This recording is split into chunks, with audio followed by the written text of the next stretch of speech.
Hi friends, ఇవాళ video వచ్చేసి మంచి మగ్గం వర్క్ బ్లౌజ్ కటింగ్తో ముందుకు వచ్చేసాను. చూడండి, ఇది వచ్చేసి రెడీమేడ్లో తెచ్చుకున్నారనమాట. ఆల్రెడీ వేసింది తెచ్చుకున్నారు. ఇవైతే స్టిచ్ చేయాల్సినవి. మనం ఇంకా వీటి కటింగ్ ఎలా అనేది మీకు చూపిస్తాను. చూడండి, మనం వేయించుకున్నాం అనుకోండి, మెజర్మెంట్స్ ప్రకారం వేస్తారు కాబట్టి అంత కరెక్ట్గా ఉంటుంది. కానీ మనం కొనుక్కున్నవి ఏంటంటే కొన్నిసార్లు నెక్కులు ఎక్కువగా వస్తాయి, తక్కువగా వస్తాయి, ఫ్రంట్ పార్ట్ సరిగా రాదనమాట. అదంతా ఎలా అడ్జస్ట్ చేసి కట్ చేయాలనేది ఇవాళ వీడియో చూడండి. ఫస్ట్ అయితే వీడియోకి లైక్ ఇచ్చేసేయండి. మీరు చూస్తున్నారు కానీ చూస్తున్న ప్రతి ఒక్కరు చిన్న లైక్ ఇవ్వచ్చు కదా, లైక్ ఇస్తారని అనుకుంటున్నాను. అలాగే హైప్ అనే ఆప్షన్ ఉంది, పాయింట్స్ కూడా ఇచ్చేసేయండి. ఓపెన్స్ ఏమో అటువైపు వేసాను, జెయింటింగ్ నా వైపున ఉందనమాట. కింద హెచ్చు తగ్గులు లేకుండా నీట్గా కట్ చేసేసాను. చూడండి, తర్వాత వచ్చేసి బ్యాక్ పార్ట్ ఉంటుంది కదా, దాన్ని మిడిల్కి మట్ చేసుకోవాలి. సైజ్ బ్లౌజ్ చూసి ఏమనుకోవద్దు, ఈ సైజ్ బ్లౌజ్ మన దగ్గరే ఉంటుందన్నమాట. దారాలు ఎక్కువగా ఉన్నాయి కదా దానిపైన, ఇంకా అందుకని. చూడండి, బ్యాక్ పార్ట్ మిడిల్కి మట్ చేసుకొని టైట్ కుట్ల దగ్గర ఒక మార్కింగ్ ఎక్స్ట్రా 1 ఇంచ్ అనమాట. నేను ఖర్చు అనేది కొంచెం ఎక్కువగానే పెట్టాను, ఎందుకంటే వర్క్ బ్లౌజ్ కదా, ఫ్యూచర్లో పనికి వస్తుంది కదా, కుట్లు విప్పుకుంటారా టైట్ అయినా కూడా అని. ఇప్పుడు వచ్చేసి బ్లౌజ్ యొక్క హైట్ కింద మనం 1/2 ఇంచ్ కుట్లకు వదిలేసాం కదా, అక్కడి నుంచి చూసుకొని పైన కూడా కుట్టు కోసం పెట్టేసుకొని ఈ విధంగా మార్కింగ్ ఇచ్చేసేయండి. ఇప్పుడు వచ్చేసి మనం హైట్ చూసుకున్నాము, వెడల్పు చూసుకున్నాము. చంక డౌన్ కూడా సైజ్ ప్రకారం మార్కింగ్ ఇచ్చేసేయండి. మనకు కుట్టు ఉంటుంది కదా, కుట్టు కంటే కొంచెం పైకే మార్కింగ్ ఇవ్వాలి. ఎక్కడైనా ఖర్చు అనేది కంపల్సరీ అనమాట. అంటే కుట్టు కోసము మనం క్లాత్ అనేది వదులుకుంటూ మెజర్మెంట్స్ అనేవి పెట్టుకోవాలన్నమాట. ఇప్పుడు నెక్ బ్యాక్ పార్ట్ మళ్ళీ మిడిల్కి మర్చేసి బ్యాక్ నెక్ మార్కింగ్ ఇచ్చేసేయాలి. ఇచ్చేసి ఇక్కడ కూడా ఒక 1/4 ఇంచ్ పైకే మార్కింగ్ ఇస్తున్నాం. ఇక్కడ గుర్తుంచుకోండి, ఇది వచ్చేసి మగ్గం వర్క్ బ్లౌజ్ కదా, మనం లోడింగ్ తిప్పుతాం కాబట్టి నెక్ అనేది అసలు కట్ చేయకూడదు. ఈ నెక్ పెడుతూ ఈ కస్టమర్కి సరిపోతుందా, ఏమైనా కొంచెం మిడిల్లో కుట్టు వేయాల్సి వస్తుందా అని చెక్ చేసుకుంటే కొంచెం వేయాల్సి వస్తుందన్నమాట. ఇక్కడ నేనైతే 2.25 ఇంచులు నెక్ వెడల్పు తీసుకుంటున్నాను. వర్క్ బ్లౌజ్ కదా, బ్రాడ్గా ఉండాలి కాబట్టి. కింద వచ్చేసి 2.5, అంటే కింద నేను మార్కింగ్ కోసం చూపిస్తున్నాను కానీ వర్క్ ఎంత వెడల్పు ఉందో అంత కింద ఆటోమేటిక్గా వచ్చేస్తుంది అనమాట నెక్ రౌండ్. ఈ విధంగా మార్కింగ్ పెట్టేసుకొని షోల్డర్ ఎంత ఉందో అంత పెట్టేసుకోవాలన్నమాట. సైజ్ బ్లౌజ్కు షోల్డర్ ఎంత ఉందో అంత ఖర్చులతో సహా కలిపి పెట్టుకోవాలి. కుట్ల క్లాత్ అనేది చూసుకొని పెట్టేసుకొని మనం ఇక్కడ చంక డౌన్ ఆల్రెడీ మార్కింగ్ ఇచ్చాం కదా, దానికి దీనికి కలిపేసుకోవాలి. ఈ విధంగా బాక్స్ షేప్ ఇచ్చేసుకోవాలి. చూడండి, సైడ్ వైపున కొంచెం క్లాత్ తగ్గించాను, ఎందుకంటే మగ్గం వర్క్ బ్లౌజ్ కదా, మళ్ళీ సరిపోదేమో అనిపించి కొంచెం తగ్గించాను. ఇక్కడ చంక దగ్గర చూడండి 1.25 ఇంచులు పెట్టేసుకొని చంక రౌండ్ అనేది ఇలా పైనుంచి నీట్గా తిప్పేసుకోవాలి. తిప్పేసుకున్న తర్వాత ఇక్కడ నేను మెయిన్గా ఒక కొలత అయితే తీసుకోలేదు అన్నట్టు. ఏంటది అంటే చెస్ట్ లూజు. ఇప్పుడు చూపిస్తాను చూడండి మీకు చెస్ట్ లూజు. బ్యాక్ పార్ట్ ఈ విధంగా నీట్గా మర్చేసేయండి. మొత్తం కూడా ఇలా మనం బాడీ మీదకి వెళ్తే షోల్డర్స్ ఎలా ఉంటాయి స్ట్రైట్గా, అలా నీట్గా పర్చేసుకొని ఈ చంక కింద కుట్టు నుంచి ఆ చివరిన చంక కింద కుట్టు వరకు ఎంత ఉందనేది చెక్ చేసుకోండి. చెక్ చేసుకొని అది చెస్ట్ లూజ్ కిందకి పెట్టేసుకోండి, సరిపోతుందన్నమాట. చూడండి, ఈ విధంగా షోల్డర్స్ అనేవి జాగ్రత్తగా పెట్టుకోవాలన్నమాట. ఏంటంటే మళ్ళీ అటు ఇటుగా వంగిపోయినట్టుగా అలా పెట్టేసామనుకోండి, చెస్ట్ అనేది ఎక్కువైపోతుంది అనమాట. కాబట్టి ఇలా నీట్గా పెట్టేసుకొని ఇప్పుడు అటు చివరిన చంక కింద కుట్టుంది కదా, అక్కడి నుంచి ఇటు చివరి చంక కింద కుట్టు వరకు ఎంత వచ్చిందనేది చూసుకోండి. నాకు వచ్చేసి 18 ఇంచులకు ఒక గీత తక్కువగా ఉంది, ఒక గీతలో పెద్ద తేడా ఏమైపోదు కాబట్టి పెట్టేశాను. ఇక్కడ ఎంత 36 ఇంచుల చెస్ట్ అనమాట ఈ సైజు. 36 ఇంచులని 4 ఫోల్డింగ్స్గా చేసేసుకొని ఆ వచ్చిందే చెస్ట్ లూజ్ కింద పెట్టేసుకోవాలన్నమాట. ఇక్కడ మనకి 9 ఇంచులు అయితే వస్తుంది కదా, పెట్టేసాను చూడండి. పెట్టేసుకొని లైన్ వేసేసుకోవడమే. ఇప్పుడు వచ్చేసి ఈ చెస్ట్ లైన్కి ఈ ఆమ్ రౌండ్ టైట్ కుట్టుకి సరిపోవాలన్నమాట. అప్పుడు సైజ్ బ్లౌజ్ యొక్క ఆమ్ రౌండ్ ఎంత ఉందనేది సైజుకు బ్యాక్ సైడ్ చూసుకోండి, ఫ్రంట్ సైడ్ చూసుకొని ఈ విధంగా మీరు టేప్ పెట్టి చూసేసుకుంటే నాకైతే సరిపోయిందండి అక్కడ. అందుకే మీకు నేను క్లియర్గా చూపించలేదన్నమాట. నాకు 8 ఇంచులు వచ్చింది, సరిపోయిందనమాట. ఇంకా షోల్డర్కి ఎదురుగా బ్యాక్ డాట్ వేసేస్తాం, ఇంతే. ఇంకా ఇప్పుడు కట్ చేసుకోవడమే. ఎప్పుడైనా సరే కంప్యూటర్ వర్క్ అయినా మగ్గం వర్క్ అయినా మీరు కట్ చేస్తున్నారంటే నెక్కులు మాత్రం అసలు కట్ చేయకూడదు అనమాట. బిగినర్స్ ఇది గుర్తుంచుకోండి. కొంతమంది నెక్ కట్ చేసి కూడా మగ్గం వర్క్ బ్లౌజెస్ స్టిచ్చింగ్ చూపిస్తారు, కానీ అది కొంచెం రిస్క్ ఎక్కువ అనమాట. ఇలా అయితే పర్ఫెక్ట్గా వచ్చేస్తుంది. ఇంకెక్కడికక్కడ టక్స్ పెట్టేసుకోవడమే. ఇలా నడుము దగ్గర క్రాస్గా కొద్దిపాటి క్లాత్ తీసేయడం వల్ల ఫిట్టింగ్ బాగుంటుందన్నమాట. ఈ నెక్ దగ్గర మనకు నెక్ విడత దగ్గర రెండిటి దగ్గర ఇలా టక్స్ పెట్టేసుకోవాలి. ఎందుకంటే ఫ్రంట్ పార్ట్ కట్ చేసేటప్పుడు నెక్ విడత తెలియాలి, అలాగే మనం జెయింట్ వేసేటప్పుడు నెక్ మిడిల్లో ఎక్కడికుందో తెలియాలి కాబట్టి ఖచ్చితంగా టక్స్ అనేది పెట్టేసుకోవాలి. తర్వాత నెక్స్ట్ వచ్చేసి నేను ఇక్కడ హ్యాండ్స్ తీస్తున్నాను చూడండి. బ్యాక్ పార్ట్ తీసేసాను, ఒక సైడ్ వచ్చేసి బ్యాక్ పార్ట్ తీసాను, ఇంకొక సైడ్ వచ్చేసి హ్యాండ్స్ కట్ చేస్తున్నాను. ఎందుకంటే మనకు హ్యాండ్స్ కట్ చేసిన తర్వాత ఫ్రంట్ పార్ట్ కట్ చేసుకుంటే ఏమైనా లైనింగ్కి ముక్కలు జాయింట్ పడ్డా కూడా ఫ్రంట్లోకి వెళ్ళిపోతాయి అన్నమాట. చూడండి కింద అయితే నీట్గా తగులు లేకుండా కట్ చేసుకుంటున్నాను. ఇప్పుడు వచ్చేసి ఒక 1/2 ఇంచు కుట్ల కోసం అన్నమాట. ఈ విధంగా పెట్టేసుకొని మనకు కస్టమర్ హ్యాండ్ వచ్చేసి షార్ట్ హ్యాండ్స్ ఇచ్చింది. ఈ వర్క్ ఎంత ఉందో అంత పెట్టమని చెప్పింది అనమాట. పొడవు వచ్చేసి నేను అందుకే ఈ బ్లౌజ్లోంచి చెక్ చేసుకుంటున్నాను అనమాట. ఎక్కడి నుంచి ఎక్కడి వరకు పెట్టాలని. నాకు 11 ఇంచెస్ పెడితే కరెక్ట్ వర్క్కి సరిపోయినట్టుగా హ్యాండ్ పొడవు అనేది వచ్చేస్తుంది అనమాట. ఇక్కడ 11 ఇంచెస్ పెట్టేసుకొని కింద ఖర్చు వదిలేసి ఇంకా అక్కడ స్ట్రేట్గా ఒక లైన్ వేసేసాను. చూడండి చంక డౌన్ వచ్చేసి 3.5 ఇంచులు తీసుకున్నాను. ఫుల్ హ్యాండే కాబట్టి బాగుంటుంది. 3.5 ఇంచుల చంక డౌన్ తీసేసుకొని మార్కింగ్ ఇచ్చేస్తున్నాను. చూడండి ఇక్కడ ఇప్పుడు వచ్చేసి షోల్డర్ దగ్గర 1.5 ఇంచ్ వదిలేసుకొని ఈ విధంగా మనకు 8 ఇంచుల కామరౌండ్ ఉంది కదా, అక్కడికి ఒక మార్కింగ్ పెట్టేసుకొని ఈ విధంగా హ్యాండ్ కర్వ్ అనేది తిప్పేసేయడమే నీట్గా. చూడండి ఇలా చంక దగ్గర చిన్న ముక్కలు అయితే జాయింట్ పడతాయి, వేసేయాలి. ఇంకా ఇలా నీట్గా కట్ చేసేసుకొని షోల్డర్ దగ్గర అయితే కంపల్సరీగా టక్స్ ఇచ్చేసేయండి. అలాగే చంక టైట్ కుట్టు దగ్గర కూడా టక్స్ ఇచ్చేసుకొని ఇలా 2 లేయర్స్గా హ్యాండ్స్ని ఓపెన్ చేసేసి షోల్డర్ దగ్గర ఒక 1 ఇంచ్ వదిలేసి చంకకు టైట్ కుట్టుకు మధ్యలో మిడిల్లో 3/4 ఇంచ్ లోతు వచ్చేటట్టుగా ఇప్పుడు నేను కట్ చేశాను చూడండి, అలా తీసేయండి.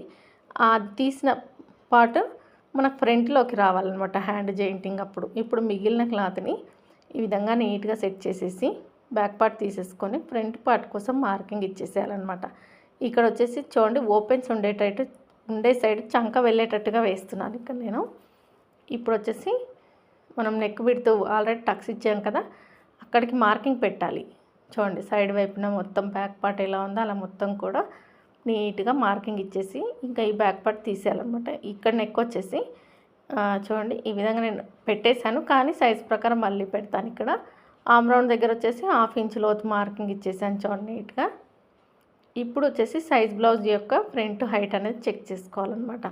చెక్ చేసుకొని ఎక్కడి వరకు షోల్డర్ దగ్గర నుంచి మెయిన్ డాట్ వరకు ఎంత పొడవు వచ్చింది అనేది ఇలా బ్లౌజ్ని నీట్గా సెట్ చేసేసుకొని చెక్ చేసుకోండి. లేదు చేతుల్లో పట్టుకొని చెక్ చేయగలుగుతామని చెక్ చేస్తే సాగిపోతుంది, కాబట్టి క్రాస్ కటింగ్ కింద పెట్టి చెక్ చేయడం బెటర్ అనమాట. చూడండి ఇక్కడ ఫ్రంట్ పొడవు అనేది ఎంత వచ్చిందో అంత చూసేసుకొని ఖర్చుతో సహా కలిపి పెట్టేసుకోవాలి. ఈ ఫ్రంట్ పొడవు అనేది కరెక్ట్గా ఇవ్వాలండి, ఎక్కువ తక్కువలో అస్సలు ఇవ్వకూడదు అనమాట. ఈ విధంగా మార్కింగ్ పెట్టేసుకొని సైడ్ వైపున కూడా ఒకసారి చంక కింద నుంచి క్రాస్ బెల్ట్ అతుక్కున్న వరకు ఎంత ఉందో పొడవు చెక్ చేసుకొని అక్కడికి ఒక లైన్ అయితే వేసేసుకోవాలి. ఇలా ప్రతిదీ కరెక్ట్గా క్లియర్గా చూసుకుంటేనే బ్లౌజ్ సెట్ అవుతుంది. ఊరికే కట్ చేస్తే సెట్ అవ్వదన్నమాట. కాబట్టి నీట్గా కట్ చేసుకోవాలి. ఇప్పుడు వచ్చేసి ఫ్రంట్ నెక్ చూడండి, మీకు టేప్తో చెక్ చేస్తే అటు ఇటు కావచ్చు, కాబట్టి ఇలా పెట్టి చెక్ చేస్తే కరెక్ట్గా వస్తుందన్నమాట. నేను ఇక్కడ వర్క్ ఇక్కడ నుంచి ఎంతవరకు వచ్చింది, ఇప్పుడు మనం ఒకసారి చిన్నగా పెట్టామనుకోండి ఈ వర్క్ పెద్దగా అయిపోతుంది, పెద్దగా పెట్టామనుకోండి వర్క్ తక్కువ అయిపోతుంది. కాబట్టి ఈ వర్క్ ఎంత పొడవు వచ్చింది అనేది నేను చెక్ చేసుకుంటున్నాను. ఇక్కడ పొడవు అనేది ఎంత ఉందనేది చూసుకొని దాని ప్రకారం ఫ్రంట్ నెక్ ఈ సైజుకి సరిపోతుందా లేదా అని చూస్తే కరెక్ట్గా 6.5 ఇంచులు ఉందండి సైజుకి. అదేవిధంగా వర్క్ కూడా 6.5 ఇంచులకు వచ్చింది కాబట్టి నాకు ఫ్రంట్ నెక్ అనేది సరిపోతుంది. ఇప్పుడు చూడండి అదే విధంగా నెక్ పెట్టేసుకొని ఫస్ట్ హుక్స్ నుంచి 4 హుక్స్ వరకు మార్కింగ్ ఇచ్చేసి ఇలా క్రాస్ బెల్ట్ షేప్ అయితే ఇచ్చేసుకోవాలన్నమాట, కర్వ్ షేప్. ఇక్కడ ఇంకా మీకు చూడండి నీట్గా కట్ చేసుకోవడమే. డాట్స్ వచ్చేసి చూడండి నేనైతే సైజుని బట్టే వేస్తాను, ఒక్కొక్క సైజుని బట్టి ఒక్కొక్కలాగా వేస్తాను. ఇక్కడైతే 2.5 ఇంచులకు డాట్ పాయింట్ తీసుకున్నాను, డాట్ వెడల్పు వచ్చేసి 2.5 ఇంచులు తీసుకున్నాను, డాట్ పొడవు వచ్చేసి 3 ఇంచులో కొంచెం తక్కువగా తీసుకున్నాను. ఉక్స్ పట్టికి మిడిల్లో వేస్తాను. ఆమ్ రౌండ్ సైడ్ డాట్ అనేది మనం మెయిన్ డాట్ వేసేస్తే వచ్చేస్తుంది. డాట్స్ అనేది పెద్ద సమస్య కాదు, వేసే విధానం తెలియాలన్నమాట. ఇప్పుడు ఈ కటింగ్ మొత్తం నీట్గా కట్ చేస్తున్నాను చూడండి. ఫ్రంట్ నెక్కులు నేను కట్ చేసేస్తాను, బ్యాక్ నెక్ కట్ చేయను అనమాట. వర్క్ బ్లౌజ్లకి మొత్తం నీట్గా ఇలా కట్ చేసేసుకోవాలి ఇలా. ఇప్పుడు వచ్చేసి ఎక్కడైనా క్లాత్ మిగిలి ఉంటే క్రాస్ బెల్ట్లు తీసుకోవాలన్నమాట. నాకు ఇక్కడ చిన్నపాటి క్లాత్ ఉంది కదా, క్రాస్ బెల్ట్లకు సరిపోతుంది అనమాట. చూస్తున్నాను అనమాట ఎలా ఉంది, సెట్ అవుతుందా లేదని. ఖచ్చితంగా సరిపోతుంది.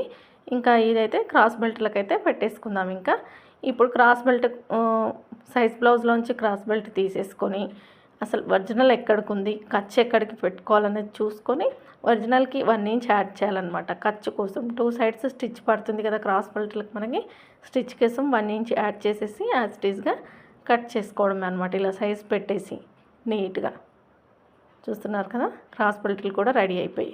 ఈ వీడియో ఇంతటితో స్కిప్ చేయకండి, చివరి వరకు చూడండి. కొంచెం లెంతీ అవ్వచ్చు, ఎందుకంటే ఇప్పుడు నేను బ్లౌజ్ లైనింగ్ కటింగ్ చూపించాను, మీకు మెయిన్ క్లాత్ కూడా చూపించాలి కదా, ఎక్కడెక్కడ మిస్టేక్స్ వస్తాయి, ఎలా సెట్ చేసుకోవాలనేదే మీకు ఈరోజు ఇంపార్టెంట్ అనమాట. చూడండి, ఫస్ట్ వచ్చేసి నేను ఇక్కడ హ్యాండ్స్ కట్ చేస్తున్నాను.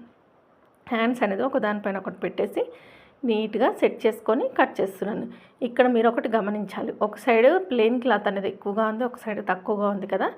చూడండి, ఇలా వేసి మనం నీట్గా కట్ చేసుకోవాలి. మరి ఇక్కడ ప్లెయిన్ క్లాత్ ఉంది కదా అని చెప్పేసి హ్యాండ్ని ఇలా జరిపేసి కట్ చేశారనుకోండి, వర్క్ అనేది పక్కకు వెళ్ళిపోయి మొత్తం చూడడానికి మెస్సీగా ఉంటుంది. అంటే అసలు సెట్ కాదనమాట, మెస్సీగా కాదు, పాడైపోతుంది. కాబట్టి ఇలా లైనింగ్కి మిడిల్లో టక్స్ ఇచ్చేసుకొని ఆ వర్క్ బ్లౌజ్ కూడా హ్యాండ్ మర్చేసుకొని మిడిల్లో టక్స్ ఇచ్చేసి ఆ టక్స్ పాయింట్ ఈ టక్స్ పాయింట్ కలిసేటట్టుగా పెట్టేసుకొని అప్పుడు హ్యాండ్ కటింగ్ చేయండి. అదే విధంగా లోడింగ్ చేసేయండి. ఆ టక్స్ కలిసే విధంగా పెట్టేసి చూడండి, ఒక సైడ్ ప్లేన్ ఉంది కదా, అది ఎక్స్ట్రాగా ఉంది, ఇంకొక సైడ్ కరెక్ట్గా ఉందన్నమాట. మనకి నీట్గా కట్ చేసుకోవాలి. ఇలాంటివి గమనించి కట్ చేస్తేనే బ్లౌజ్ అనేది నీట్గా వస్తుందన్నమాట. ఇప్పుడు హ్యాండ్స్ అయిపోయింది కదా, నెక్స్ట్ వచ్చేసి బ్యాక్ నెక్ ఫ్రంట్ పార్ట్. చూడండి, అసలు ఈ వర్క్ ఎలా ఇస్తారంటే అసలు కరెక్ట్గా ఇవ్వరండి. ఫ్రంట్ నెక్ చాలా ఇబ్బంది అయిపోతుంది అనమాట. చూడండి, ఇప్పుడైతే బ్యాక్ నెక్ అయితే నీట్గా సెట్ చేసేసాను. కింద పైన సమానంగా ఉండేటట్టు చూసుకోవాలన్నమాట. నెక్ అటు ఇటు లేకుండా పెట్టేసుకొని లైనింగ్ తీసుకొని ఈ విధంగా పెట్టేసి మనకు నెక్ ఎంతకు వస్తుంది, ఏమైనా స్టిచ్ వేస్తామా లేదా అనేది చూసుకోవాలి. ఇక్కడ అలాగే ఫ్రంట్ పార్ట్కి క్లాత్ సరిపోతుందా లేదా అనేది అన్నీ చూసేసుకొని కట్ చేసుకోవాలన్నమాట. ఇక్కడ నేను చూడండి, ఫ్రంట్ పార్ట్కి వర్క్ వచ్చింది కదా, దాని ప్లేస్లో ఇది ప్లేస్ చేస్తే నాకు సరిపోవట్లేదు అనమాట.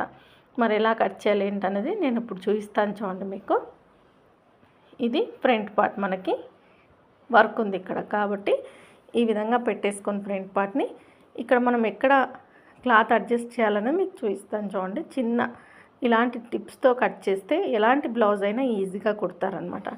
ఇప్పుడు చూడండి, ఫస్ట్ అయితే బ్యాక్ పార్ట్ అయితే ఈ లైనింగ్ కంటే కూడా ఒక 1/2 ఇంచ్ ఎక్స్ట్రాగా ఉండేటట్టు కట్ చేసుకోవాలి. ఇక్కడ నెక్ దగ్గర గుర్తుంచుకోవాల్సింది, ఇప్పుడు నేను లైన్ వేసాను చూడండి, అది స్టిచ్ వేస్తాను అనమాట నెక్ వెడల్పు తగ్గించడానికి. ఆ క్లాత్ని బయటికి వదిలేసిన తర్వాత ఇక్కడ చంక దిక్కు మార్కింగ్ ఇచ్చేసుకోవాలి. చూడండి, ఈ విధంగా మొత్తం కూడా నీట్గా మార్కింగ్ ఇవ్వాలి. చూడండి, ఇక్కడ చంక దగ్గర నేను కొంచెం డౌన్ అనేది లోపలికి తీసేసారనమాట, ఎందుకంటే స్టిచ్చింగ్లో ఏమైనా జాయింట్ పడితే వేయొచ్చు అని చెప్పేసి. చూడండి, ఈ విధంగా మార్కింగ్ అయితే ఇచ్చేసాం కదా, ఎలా ఉందో అలా. ఇప్పుడు అదే విధంగా కట్ చేసుకోవాలి. ఇక్కడ నేను లోపలికి చంక దగ్గర ఎందుకు లోపలికి కట్ చేయించానంటే, ఇప్పుడు ఫ్రంట్ నెక్ అనేది కరెక్ట్గా రావాలి అంటే అలా చిన్న మార్పులు చేసుకోవాలన్నమాట.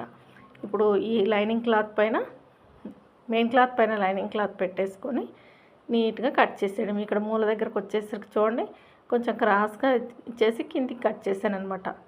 ఈ విధంగా ఇది వచ్చేసి బ్యాక్ పార్ట్ అనమాట. తర్వాత వచ్చేసి మనకి ఇదే విధంగా ఫ్రంట్ పార్ట్ కూడా కట్ చేసుకోవాలి. వర్క్ ఎక్కడొచ్చింది ఏంటి అనేది చూసుకొని కట్ చేసుకోవాలన్నమాట. చూడండి, వర్క్ ఇటు చివరన వచ్చింది, దీంట్లో ఫ్రంట్ పార్ట్ మొత్తం వస్తుందంటే రాదండి. ఖచ్చితంగా నాకు జాయింట్ ముక్కలు అయితే పడతాయి, అవన్నీ వేసి స్టిచ్ చేయాల్సి ఉంటుందన్నమాట. చూస్తున్నారు కదా, ఇక్కడ చంక వరకు కూడా సరిపోలేదు, ఎలాగో అలాగా ఇంకా కట్ చేసుకుందాంలే అని చెప్పేసి కట్ చేస్తున్నాను ఇక్కడ. ఎందుకంటే కుట్టేది మనమే కాబట్టి ఎక్కడైనా జాయింట్లు పడ్డా కూడా చూసుకొని వేస్తాం కాబట్టి నీట్గా కట్ చేయడానికే ప్రయత్నిస్తాం. క్లాత్ సరిపోనప్పుడు ఏం చేస్తాం, ఇలా జాయింట్స్ అనేది పడుతూ ఉంటాయి అన్నమాట. మనం సైజ్ ఇచ్చి వేయించుకుంటే ఒకలాగా ఉంటుంది, ఇలా మామూలుగా వెళ్ళి తీర్చుకుంటే సైజెస్ అనేది కరెక్ట్గా సెట్ అవ్వన్నమాట. కొంచెం బిగినర్స్ అయితే స్టిచ్చింగ్ చేయలేకపోతారు, కానీ చాలా ఈజీగా ఉంటుందండి. కొంచెం మైండ్ పెట్టి ఆలోచించామంటే ఏదైనా సులువుగానే అనిపిస్తుంది అనమాట. చూడండి, ఇక్కడ క్రాస్ బెల్ట్లు కూడా కట్ చేశాను. ఈ వీడియో మీకు ఎంతో కొంత యూజ్ అయ్యింది, నచ్చింది అనుకుంటే మాత్రం సపోర్ట్ చేయండి, సబ్స్క్రైబ్ చేసుకోండి. వీడియో చూస్తున్నందరికీ థ్యాంక్ యూ.